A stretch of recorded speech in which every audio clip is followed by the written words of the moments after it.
A paz do Senhor, povo lindo de Deus, para você que é novo por aqui. Eu sou a diaconisa Tânia Anjos, sou professora de escola bíblica dominical. Estamos estudando o segundo trimestre das lições bíblicas da editora CPAD da classe dos jovens, que tem o tema O Perigo das Tentações, as orientações da palavra de Deus de como resistir e ter uma vida vitoriosa. O comentarista das lições é o pastor Alexandre Coelho. Ele é gerente das publicações da Casa Publicadora das Assembleias de Deus, a CPAD.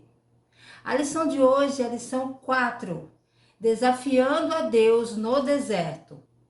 O texto principal nos diz assim: Neste deserto cairá o vosso cadáver, como também todos os que vos foram contados segundo toda a vossa conta, de 20 anos para cima, os que dentre vós contra mim murmuraste. Números capítulo 14, versículo 27. O resumo da lição nos diz assim: a tentação da murmuração contra Deus fez os israelitas perderem uma geração inteira no deserto. Os objetivos da lição é mostrar que os hebreus desprezam a presença de Deus durante a caminhada à terra prometida, explicar as consequências de os espias terem informado a terra que Deus disse que era boa, e expor a causa do atraso de 40 anos na entrada da terra prometida. O texto bíblico se encontra em Números, capítulo 13, versículo 25 ao 33. A introdução na revista nos diz assim: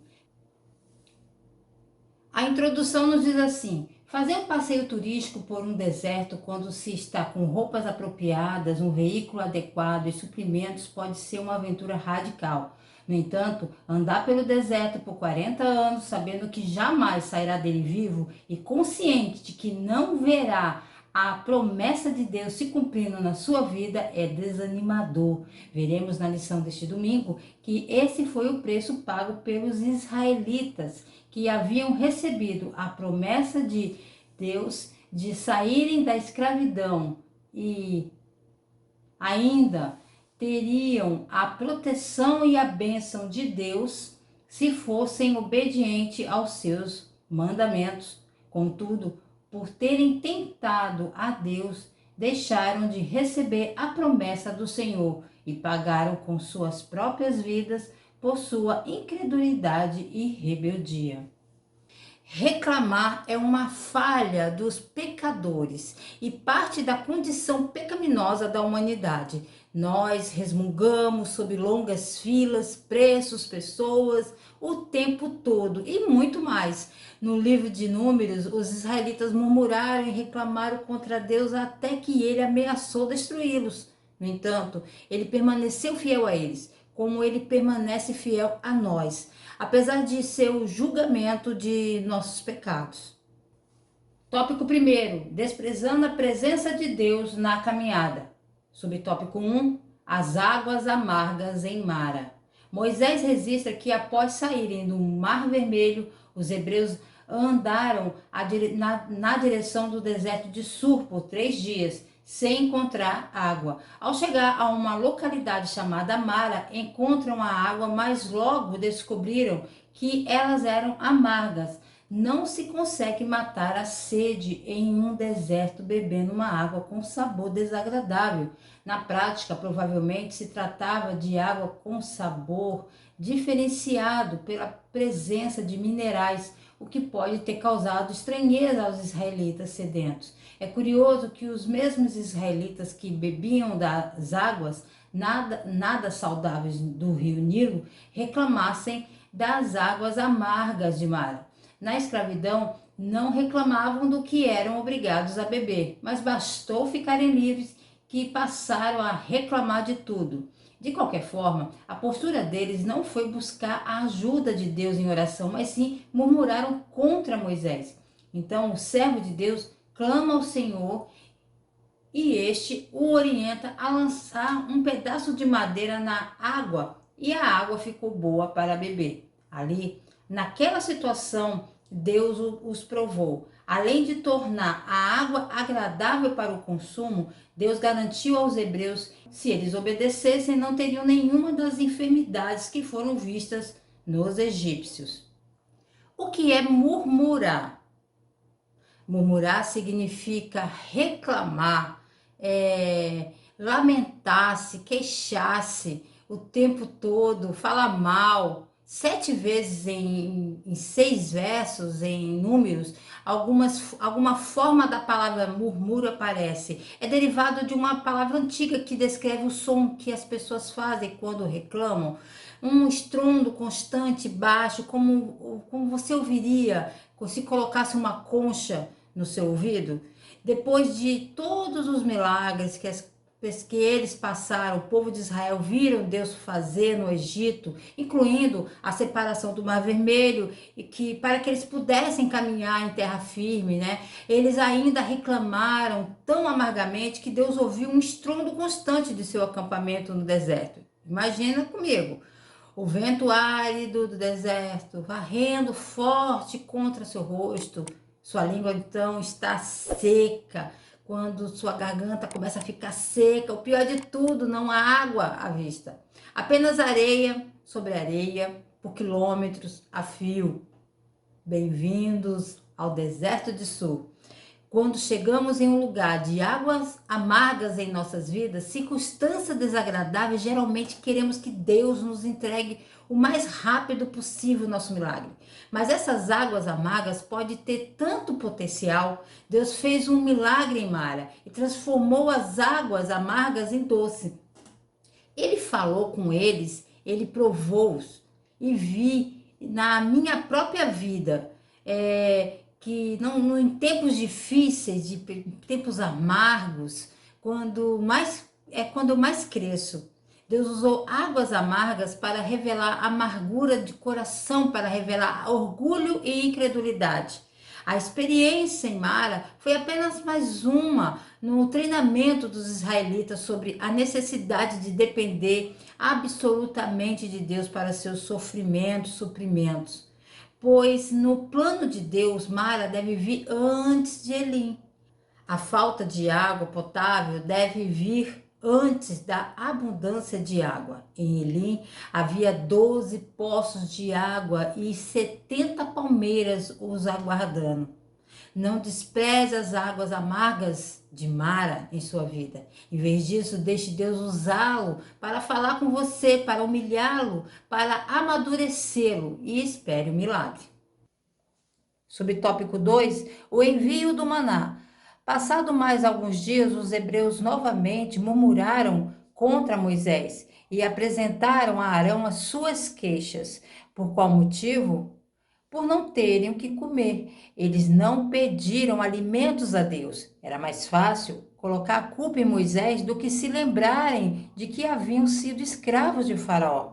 As suas memórias não estavam nos milagres que haviam presenciado, mas nas panelas com carne e nos pães que comiam até fartar. É importante observar que o esquecimento é muito próximo da gratidão. Os hebreus não agradeceram a Deus pela liberdade nem pela provisão que recebida. Eles preferiram permanecer como escravo, bem alimentados, e murmuraram contra Deus. Em sua bondade, o Senhor proveu a carne e o pão, enviando codornizes de tarde e maná pela manhã.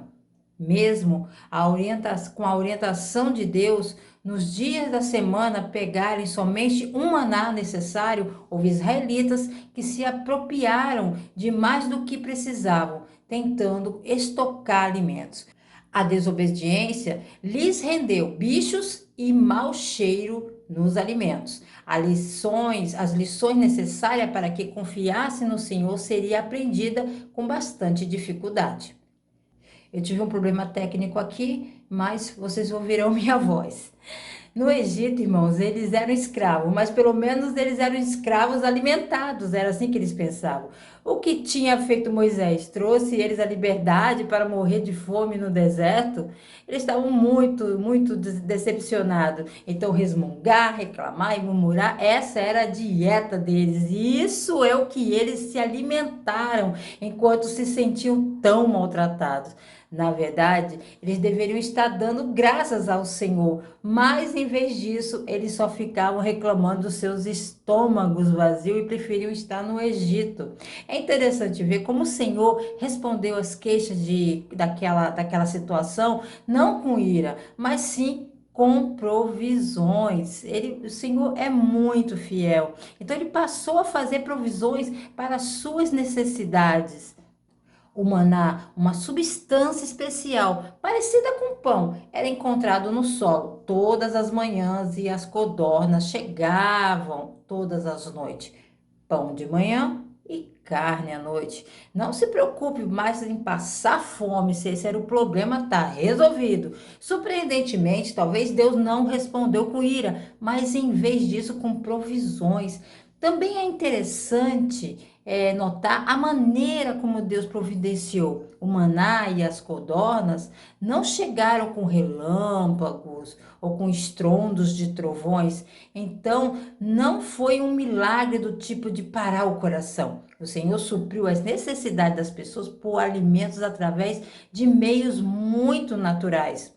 O maná e as codornizes deviam ser apanhados todas as manhãs e tarde, tornando-se uma rotina diária. De fato, tornou-se tão rotineiro que depois de algum tempo as pessoas começaram a resmungar, a reclamar de estarem cansadas daquele maná.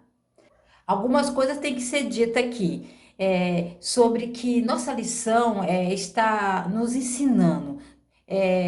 Estou meio relacionada. Deus ouve nossas queixas, irmãos, e Deus responde. Reclamar com Deus não é novo, não é nada de novo, nem ocorre apenas nas escrituras com os israelitas no deserto. Existem mais de 50 salmos de lamento, onde Deus ouve as queixas do salmista. O livro de Jó está cheio de resmungação. Personagens como Jeremias e Jonas emitiam queixas várias vezes. Reclamar com Deus não necessariamente traz a ira de Deus.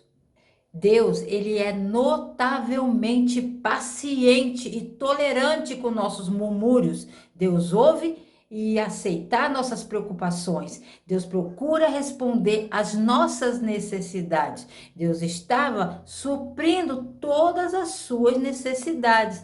Nem as roupas deles se desgastavam, mas isso não foi o suficiente. E quantas vezes paramos para refletir sobre a bondade de Deus para nós em fornecer tudo o que temos, em vez de reclamar com Ele e sobre o que não temos? Ele promete suprir todas as nossas necessidades de acordo com suas riquezas em glória por Cristo Jesus. No entanto, ouvimos muitos cristãos resmungar como os israelitas. Subtópico 3, águas de Refidim. Como se fossem poucas essas duas ocorrências anteriores, Moisés registra uma nova murmuração dos israelitas contra Deus. Ao chegarem, percebendo que não havia ali água, logo se puseram a reclamar contra Moisés. Esses relatos nos evidenciam duas verdades. Era comum o povo reclamar contra Moisés e essas murmurações eram vistas por Deus como um pecado contra ele. Os hebreus chegaram a dizer: está o Senhor no meio de nós ou não? Duvidar da presença de Deus junto a nós pelo fato de faltar em um ou mais alimentos essenciais à vida é falta de confiança na provisão divina. Não podemos ser imaturos na fé ao ponto de acreditar que se passamos por dificuldades é porque Deus não está conosco. Na verdade, tanto a fartura quanto a escassez devem nos levar a Deus. Como no caso do maná, também com a rocha ferida, o pecado do povo foi a ocasião para essa demonstração da graça e poder de Deus. Refidim, não havia água para o povo beber. E o que eles fizeram? Eles não aprenderam que o Senhor era seu pastor e que, portanto, eles não deveriam temer. Tudo isso de fato pode ter sido esperado, e se ignorássemos o coração humano, o caráter da carne, poderia ser esperado como resultado natural do que tinham visto das maravilhosas obras do Senhor, mas longe de ser este o caso. Eles concordaram, eles discordaram com Moisés, né? E disseram: dê água para bebermos. Em suas murmurações pecaminosas e incredulidade, eles consideravam Moisés como o autor de todos os seus problemas e misérias e estavam quase prontos para matá-los em sua ira. Já dissemos várias vezes que Deus está, entre outras coisas, ensinando o povo de Israel a viver pela graça no deserto. Viver pela graça, nesse caso, implica confiar em Deus para fornecer a sua necessidade, confiar na sabedoria de onde Deus os está liderando, ser obediente às suas instruções e ordens. Então, viver pela graça significa aqui confiar em Deus e seguir as instruções dele, mesmo diante das dificuldades. Israel, então, peregrinou para Refidim, mais uma vez, e não havia área, e eles não havia água, e eles murmuraram contra Deus. Mas novamente Deus providenciou milagrosamente. Ele fez Moisés atingir a rocha de Horebe e a água saiu dela para que eles pudessem beber. Você vê a imagem de Cristo em cada um desses lugares. Jesus disse: eu sou o pão da vida descendo do céu. Ele disse: eu sou a água viva, venha para mim todos que estão com sede. Tópico 2. Infamando a terra que Deus disse que era boa. Subtópico 1. Uma honra transformada em uma vergonha. Para que os hebreus pudessem entrar na terra que Deus lhe havia prometido, era preciso saber quem estava residindo nela. Um trabalho de inteligência precisava ser moldado para que eles pudessem ser bem-sucedidos na conquista daqueles territórios. O fato de Deus estar com eles não os isentava de serem precavidos e, acima de tudo, observadores. Então Moisés escolheu representantes da tribo, homens tidos por cabeça. Isso significa que eram influentes e tinham poderes de convencimento diante dos seus irmãos. A missão deles era saber que a terra e o povo que nela habita, se é forte ou fraco, se é pouco ou muito. Certamente Deus poderia revelar todos esses detalhes a Moisés, sem que fosse necessário escolher homens para uma missão tão arriscada. Mas aqueles homens teriam a honra de cooperar com o plano de Deus. Eles até hoje são lembrados por terem cumprido a sua missão e influenciado negativamente a opinião do povo diante daquilo que Deus havia falado. Em nossos dias, essa cena parece se repetir. Pessoas que deveriam ser úteis na obra de Deus, cooperando com o Senhor, acabam influenciando as outras pessoas para direções opostas, tornando-se assim inúteis.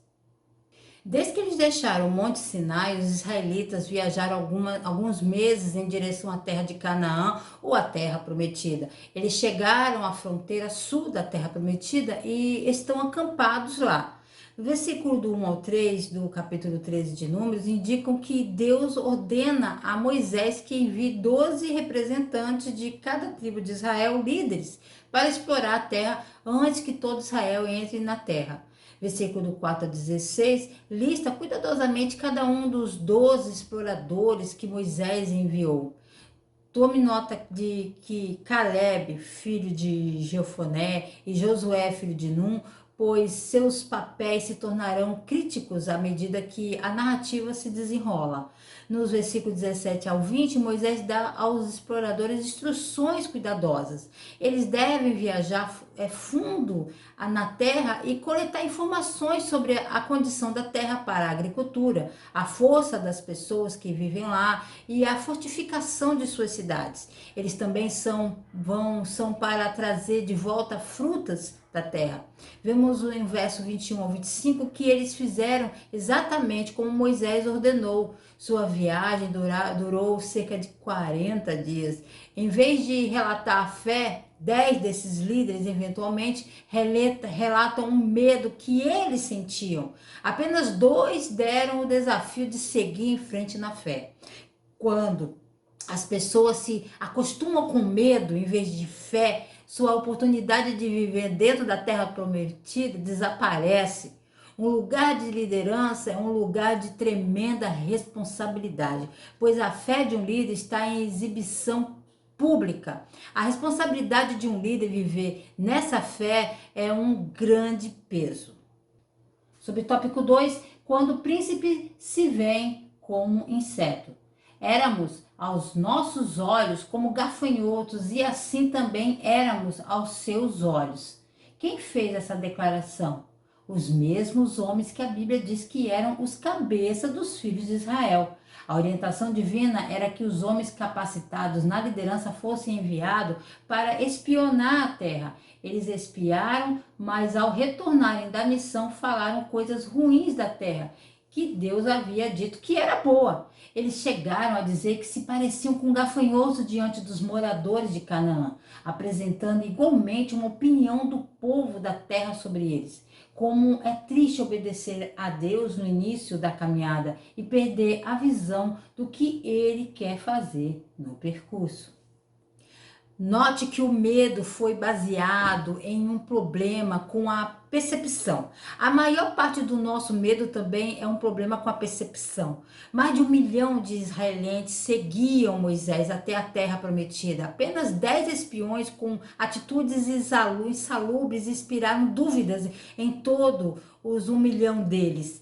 Os exploradores finalmente retornaram e dão um relatório e eles descrevem a terra como muito rica para a agricultura, mas relatam que as pessoas são grandes e poderosas e que as cidades são fortemente fortificadas. Caleb, ouvindo a negatividade dos outros exploradores, ele entra em discussão, ele insta os líderes de Israel a subir e tomar posse da terra, independentemente da força das pessoas que vivem lá. Com Deus do lado deles, a vitória está garantida. Os outros exploradores discordaram de Caleb e afirmam que o povo é muito forte para Israel, que os israelitas serão devorados pela terra. Eles assustam os israelitas, dizendo que pareciam gafanhotos em seus próprios olhos e nos olhamos ao mesmo para eles.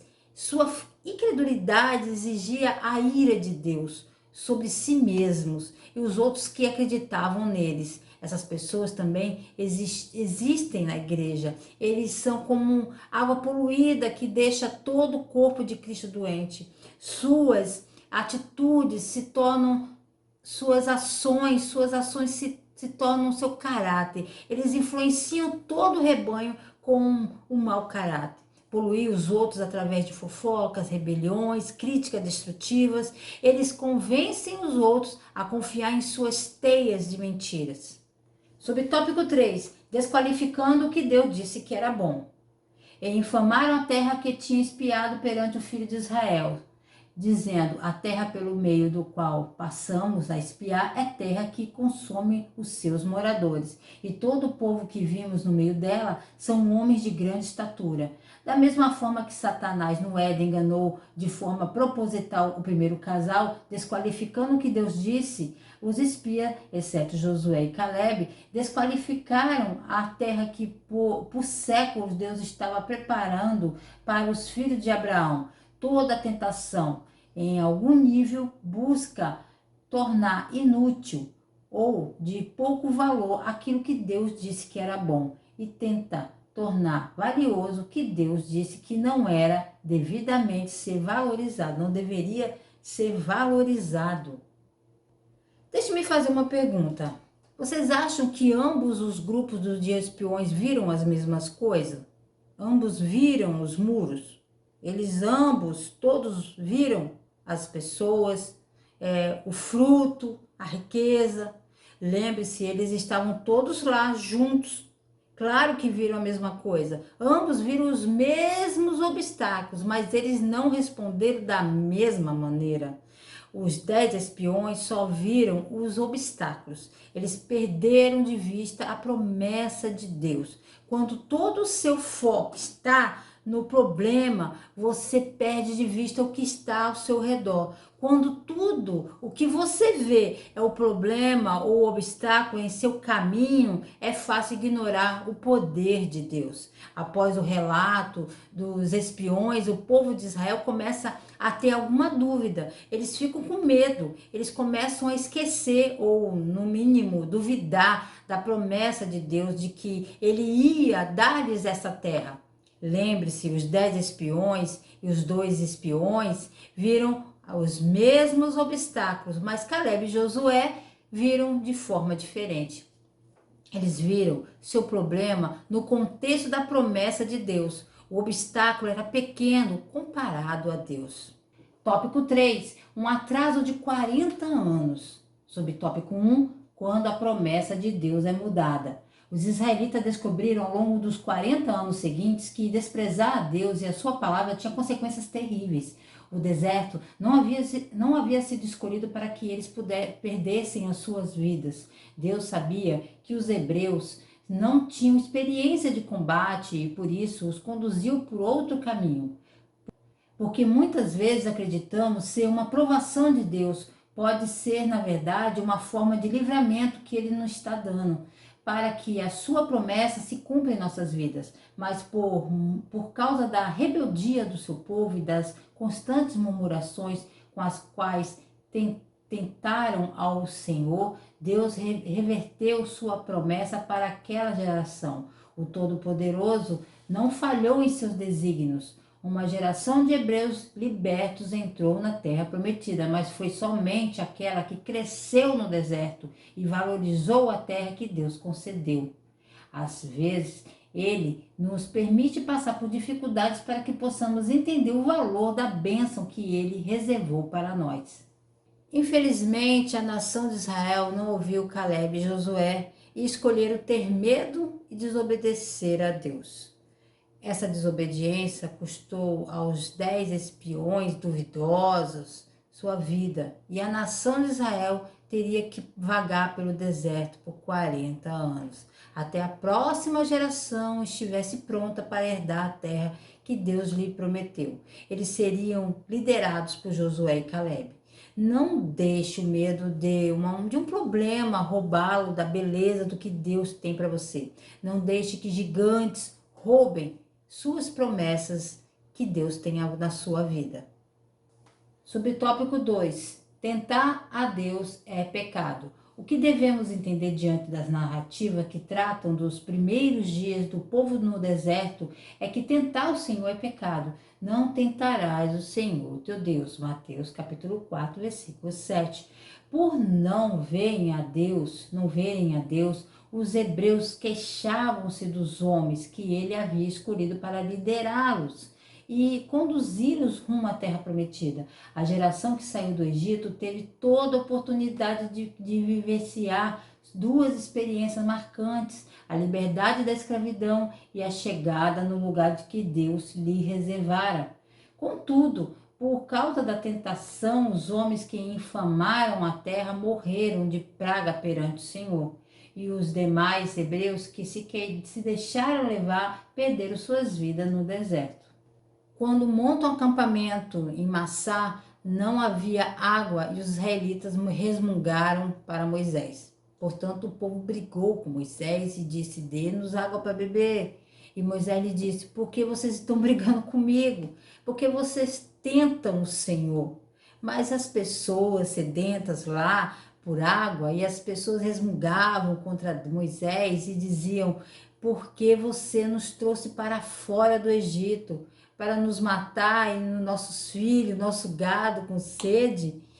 Então eles disseram, e ele chamou o nome do lugar de Massá e Meribá, por causa da briga do povo de Israel e porque eles tentaram o Senhor Deus, dizendo: o Senhor está entre nós ou não?